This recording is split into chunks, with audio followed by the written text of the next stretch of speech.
Pour les éventuels retardataires, c'est raté. Les candidats à la présidentielle ivoirienne avaient jusqu'à minuit pour déposer leur candidature.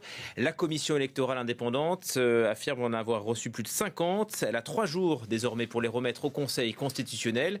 Bonjour Stéphane Ballong. Bonjour Julien. Au moins donc 50 candidats et candidates sur la ligne de départ. Ça reste très théorique, il va y avoir de l'écrémage. Oui, on parle même de 60 dossiers déposés exactement jusqu'à minuit ce 27 août, j'allais dire. Quoi qu'il en soit, c'est déjà, c'est un nombre bien supérieur à celui qui avait été enregistré en 2020 lors de la dernière présidentielle. À l'époque, on parlait de 44 dossiers de candidature retenus.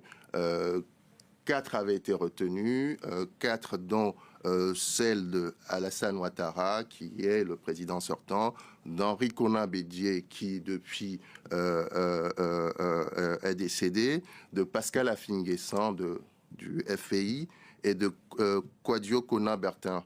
Donc 4 candidatures sur 44 en 2020, pour qu'à la fin, finalement, c'est finalement 2 candidats qui avaient concouru, Henri Konan et Alassane Ouattara et Kouadio Konan Bertin.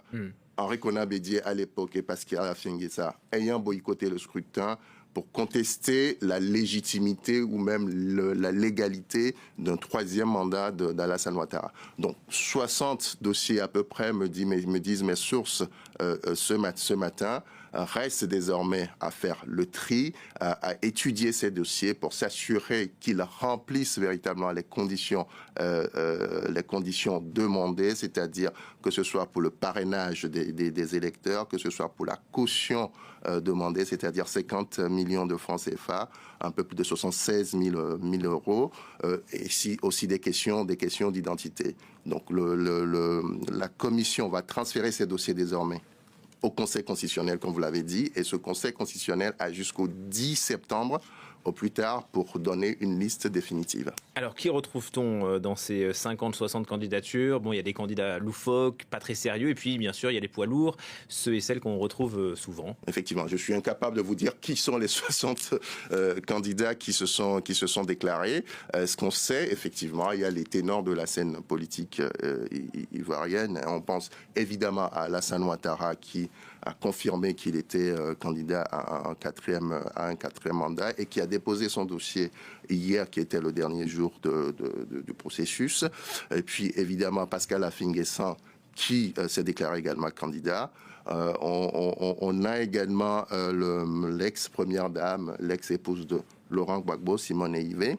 Et même si leur nom ne figure plus sur la liste électorale, on sait que Tidiane Thiam a vu son dossier déposé par ses partisans qui avaient fait un peu de bruit autour de ce dépôt de candidature. Et Laurent Gbagbo, lui aussi qui ne figure pas sur la liste électorale, a déposé sa candidature. Ces 2 partis-là, le PDCI de Tidiane Thiam et le PPSCI de Laurent Gbagbo, qui ont refusé de réfléchir ou en tout cas de désigner des solutions alternatives parce que la situation étant ce qu'elle est, c'est-à-dire leur absence sur la liste électorale, ont vu quand même des membres de leur parti qui ont fait cavalier seul. Donc au PDCI, on a Jean-Louis Billon, ancien ministre et ancien cadre du PDCI, qui est parti en indépendant avec une plateforme qu'il a créée pour l'occasion, et Awa Don Melo, qui est un proche de Laurent Gbagbo, qui aussi a déposé son dossier de candidature pour, dit-il,